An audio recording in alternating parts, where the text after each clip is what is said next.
Erciyes'ten herkese merhabalar. Ben Ali. Zirve yürüyüşü için geldik buraya. Sonrasında belki kayak keyfi yapacağız. 2700 metrede kampımızı kurduk. Yemeğimizi yedik. Hazırlıklarımızı tamamladık.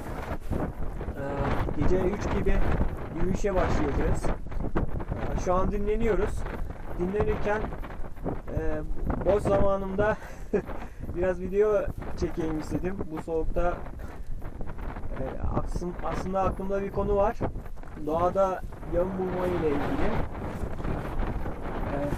Şu anda kamp kurduğumuz yerden epey uzaklaşmış durumdayım. Bu konuyla ilgili bir video yapacağım. Örnekle size göstereceğim. Ben ne yapıyordum? Onu göstermek istiyorum. Belki size yeni bir fikir verebilir. Zaman zaman gazetelerde, televizyonda haberleri çıkıyor. İşte Uludağ'da gezintiye çıkan genç kayboldu. Ertesi gün doğmak üzereyken bulundu gibi haberler çıkıyor. Bu herkesin başına gelebilir arkadaşlar. Ormanlık alana girince kaybolmak kolay. Çünkü her yer tıpatıp aynı. Hava soğuksa böyle olduğun yerde kalamıyorsun. Isınmak için hareket etmek gerekiyor. Hareket edince bir süre sonra uzaklaşmaya başlanıyor. Ve her geçtiğin yer biraz önce geçtiğin yere benzemeye başlıyor. Yani kayboluyorsun. Yön duygun ne kadar iyi olursa olsun bu herkesin başına gelebilir. Önemli bir konu aslında. O yüzden bu konuda biraz konuşmak istedim. Arkadaşlar, doğada GPS kullanmak gerekiyor. İşin özü, işin aslı bu. Aması var. Anlatayım. Akıllı telefonlarda GPS özelliği var. Bu gerçekten müthiş bir icat. Hepimiz kullanıyoruz. Şehirde bilmediğimiz adrese götürüyor bizi. İnternet varsa trafik sıkışıklığını görüyor. Alternatif yollar öneriyor. Bilmediğim bir yere giderken sık sık telefondaki navigasyon programını kullanıyorum. Hepimiz kullanıyoruz ancak şehirdeki bu rahatlık doğaya geldiğimde yetersiz kalıyor. Neden? Çünkü telefon suya, soğuğa dayanıklı değil. Telefonun batarya ömrü soğukta normal zamandan çok daha çabuk bitiyor. İlk başlarda dağlara akıllı telefonumu getiriyordum. Bataryası en fazla yarım saatte bitiyordu. Bir seferinde faaliyetin başından sonuna kadar kapalı durumda tuttum. Acil bir şey olursa açacaktım. Faaliyet bitti. Dönüş yoluna çıktık. Telefonu açtım. Telefon bozulmuştu arkadaşlar. Sürekli yeniden başlıyordu. Kış faaliyetiydi. O soğuğa aynı böyle bir kış faaliyetiydi. O soğuğa dayanamamış garibim. Garantiden tamir ettirdim neyse ki. Bir şey demedi telefoncular. Anakartı gitmiş.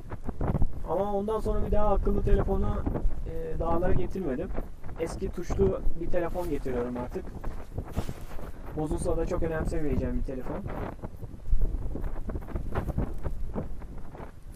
Anlatmak istediğim, telefonun GPS özelliği ne kadar iyi olursa olsun doğada pek güvenmeyin. Doğada sizi yarı yolda bırakabilir. Doğada el tipi GPS cihazları var. Veya GPS özellikli saatler var. Birazdan göstereceğim.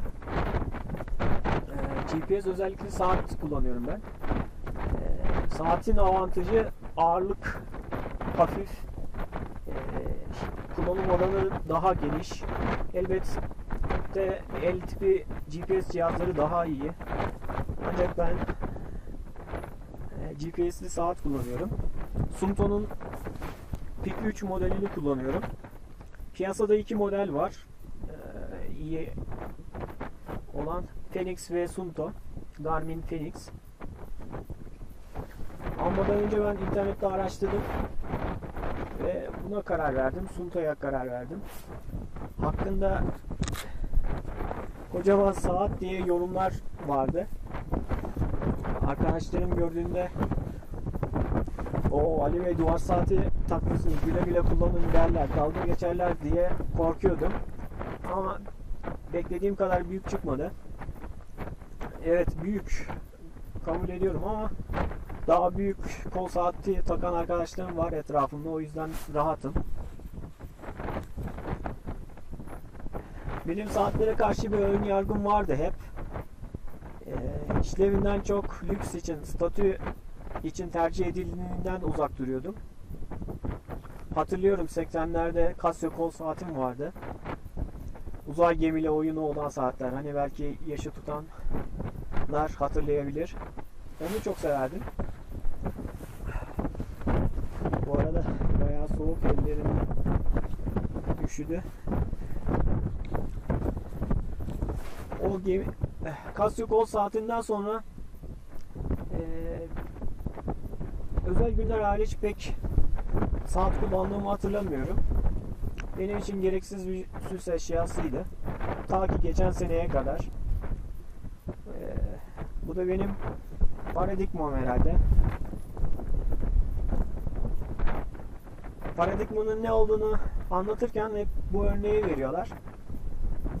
İşte İsveçliler 60'lı yılların sonunda saat piyasasına hakimken, tekel durumdayken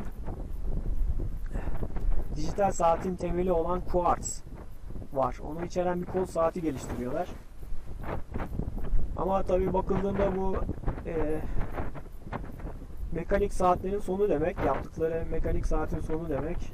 Tüm iş yapış biçimlerini değiştirmeleri demek. Yılların deneyimiyle bunun üzerine gitmiyorlar. Yani dijital saate geçmiyorlar. Tekel oldukları için kendilerine çok güveniyorlar. Hatta dijital saatin patentini almadan sektörle ilgili bir fuarda sergiliyorlar. Japonlar hemen bunu gören Japonlar hemen atlıyor ve dijital saat sektörüne Japonlar yürüyüp gidiyor. İşte buna paradigma tutulması deniyor arkadaşlar. Bazen tecrübe veya bakış açısı böyle değişimler yapmaya engel olabiliyor. Bilmiyorum, günümüzde belki buna örnek aklıma gelen Nokia firması verilebilir. Yıllarca tuşlu telefon ürettiler. Telefon piyasasında bir numaraydılar. Ama iPhone dokunmatik ekranla ortaya çıkıp her şeyi değiştirdi. Nokia'yı listenin alt sıralarına gönderdi. iPhone da şimdi Nokia gibi yıllardır aynı kendini tekrarlamaya başladı bence. Yakın zamanda paradigma değişimi yapabilen bir firma onu da geçebilir bence. İşte ne olur? Belki bükülebilir batarya problemini aşarlarsa giyilebilir telefon üretmelerini tahmin ediyorum ben. Böyle bir şey yaparlarsa yeni bir dönem başlatırlar.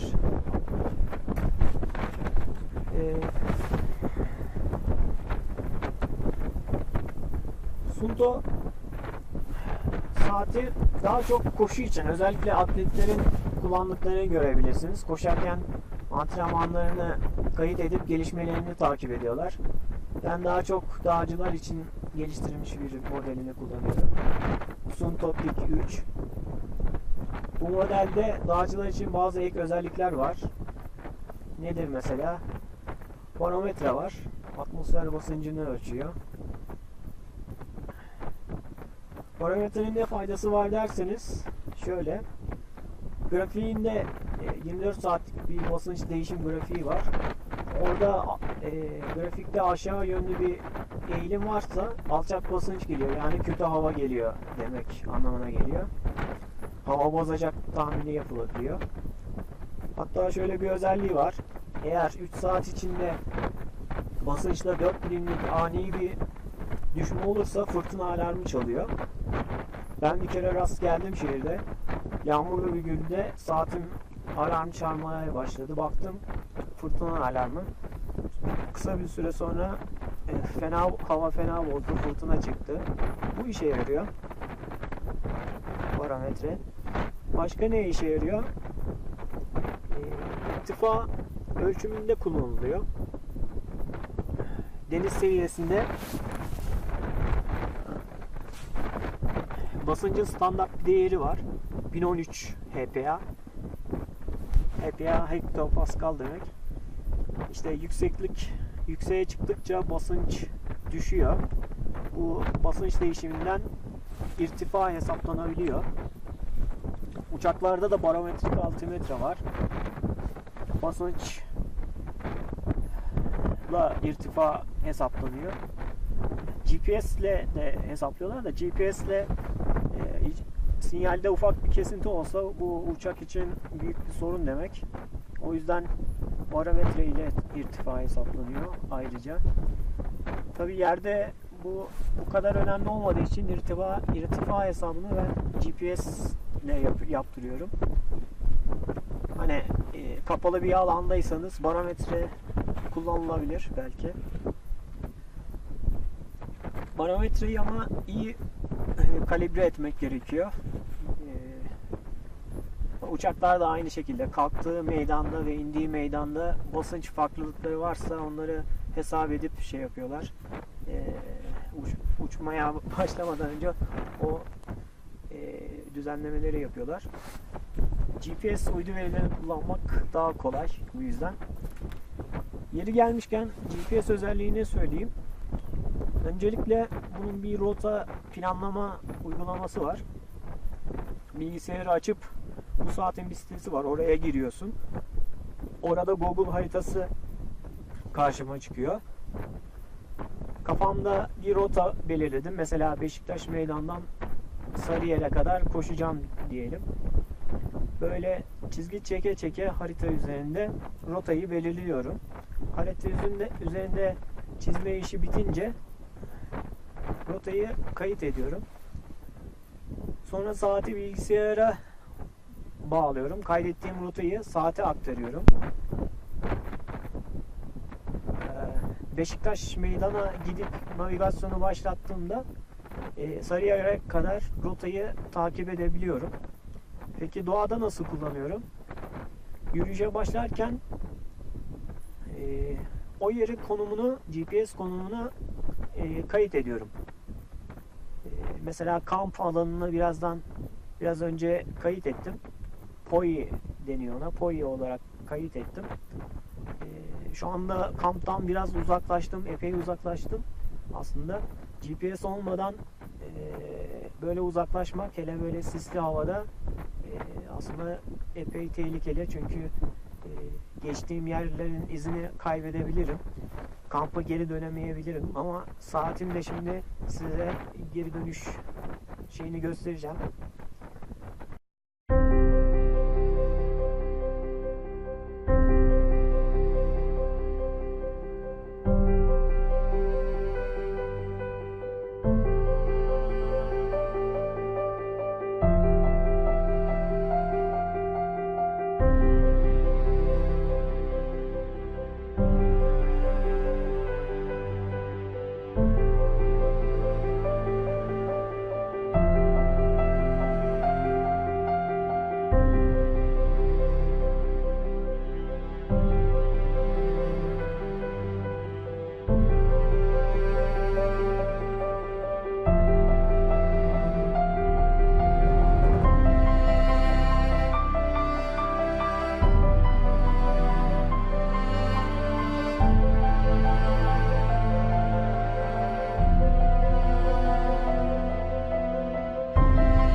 GPS'te iki tane yöntem var. Bir kayıt edip bir rota belirleyip o rotayı yüklüyorsunuz, beni götür diyorsunuz. Bir de spor aktivitesi başlatıyorsunuz. Dağcılık spor branşını başlatıyorum mesela. Kamptan buraya kadar kayıt ede geliyor cihaz. Sonra dönme yoluna girdiğim zaman Trackback ve Findback diye iki menü var. Onları seçiyorum. Trackback ekmek kırıntısı gibi, ekmek kırıntılarını takip eder gibi geçtiğim yerlerden beni döndürüyor. Findback ise kısa yoldan döndürüyor. Sağ düzeyde bir harita, çok basit bir harita var. Çizgi gibi bir haritası var. Çok basit bir gösterimi var. Telefonlardaki gibi değil.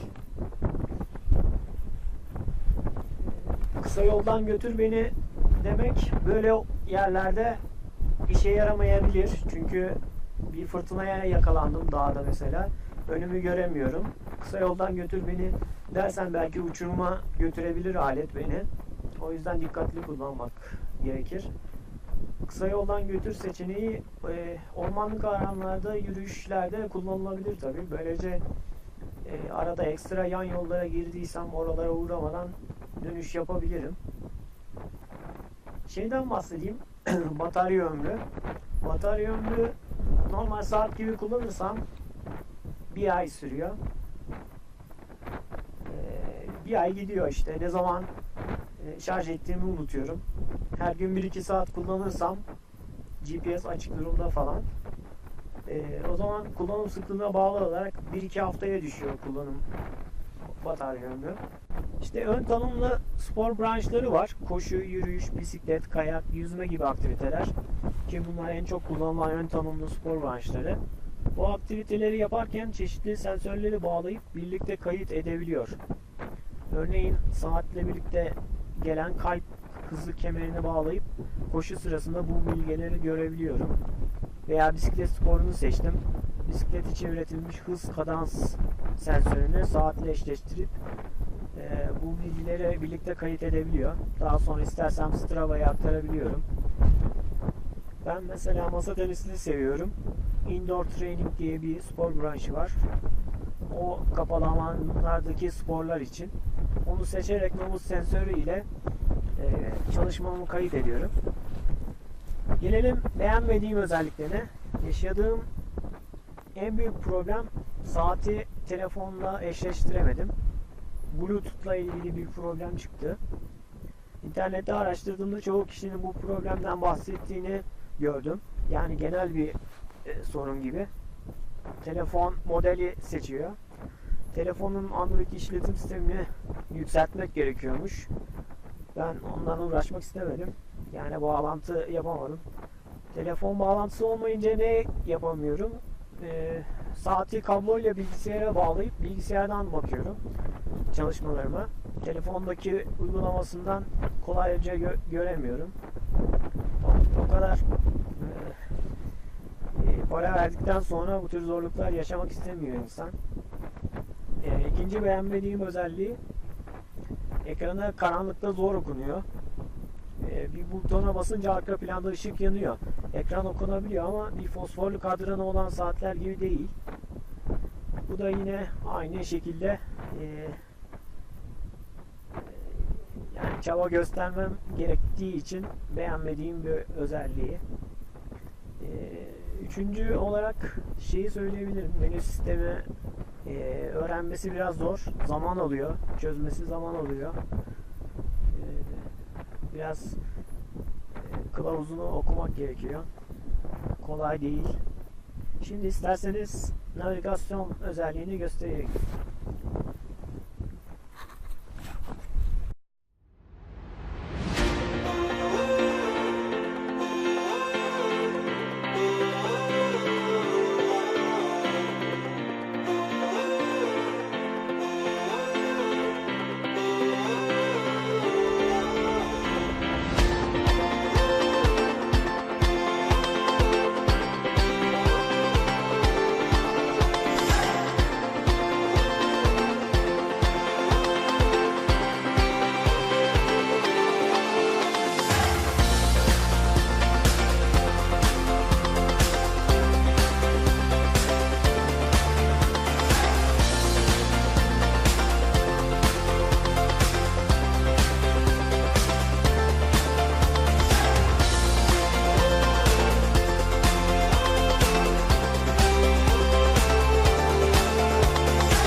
Balıkayalar'dan herkese merhaba. Erciyes'te çekim yaparken görüntüleri sonradan izlediğimde fark ettim ki buğulu çıkmış. Eksi derecelerde olduğu için. O yüzden şimdi tekrar çekim yapıyorum. Balıkayalar'a tırmanış için geldik hafta sonu.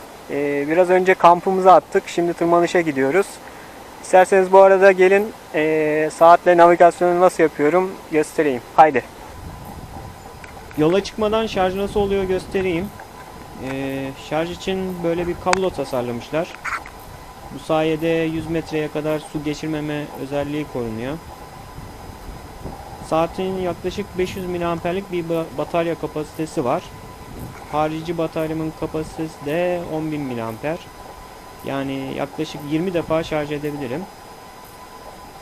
Bir tam dolumda 200 saat GPS açık kullanabileceğimi düşünürsek, yanınızda böyle bir harici batarya varsa ne kadar yüksek bir kullanım ömrüne ulaşabileceğinizi hesaplayabilirsiniz.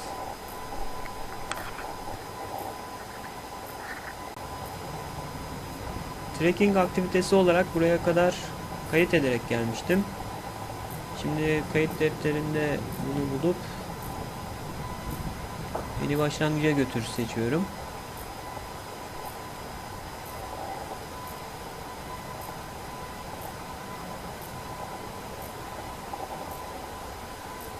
Bu 500 metre ölçekli gösterim.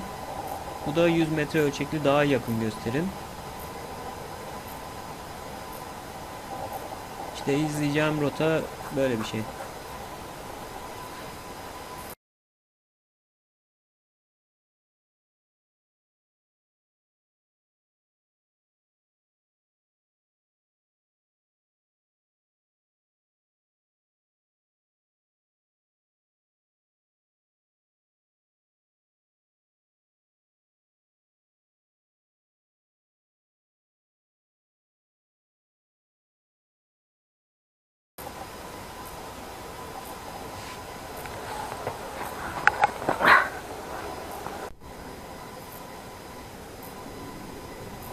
...300 metre kadar düz yürüyüş var.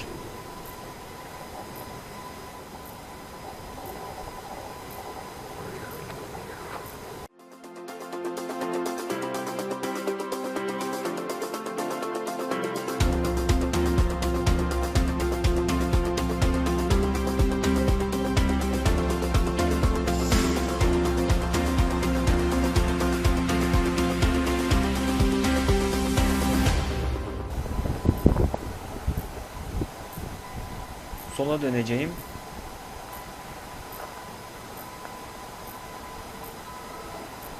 Akıllı telefonlardaki GPS en kalitelisi 5-6 metre hassasiyetle konum gösterir. Yayarken bilmediğim bir yerde telefondaki navigasyonu açıp baktığımda çoğu zaman haritada ileri mi gidiyorum, geri mi gidiyorum anlayamam. Yönümü böyle hareket ettiğim zaman birkaç metre ilerlediğimde görüyorum.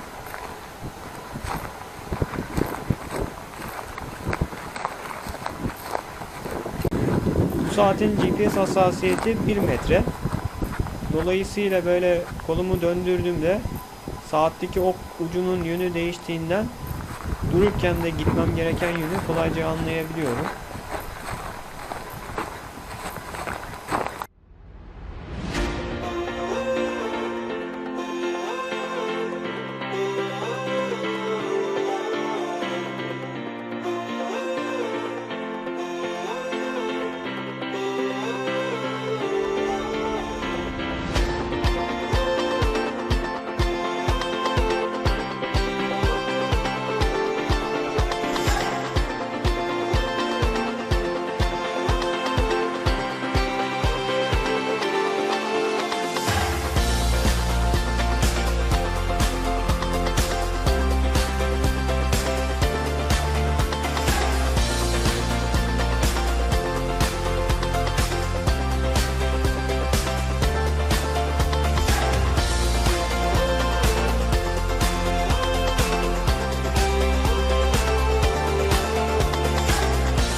Buradan keskin bir dönüş yapmışım. Ok ucu çizgiyi bulana kadar dönüş yapıyorum.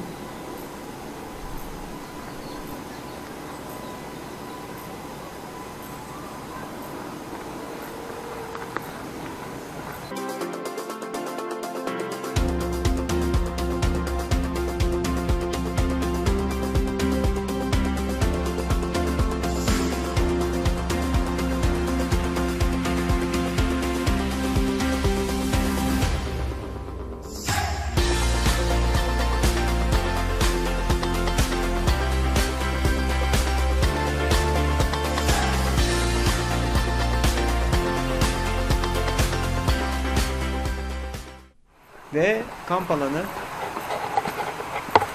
İzlediğiniz için teşekkürler. Sorularınız varsa videonun altına ekleyebilirsiniz. Yanıtlamaya çalışacağım. Hoşça kalın.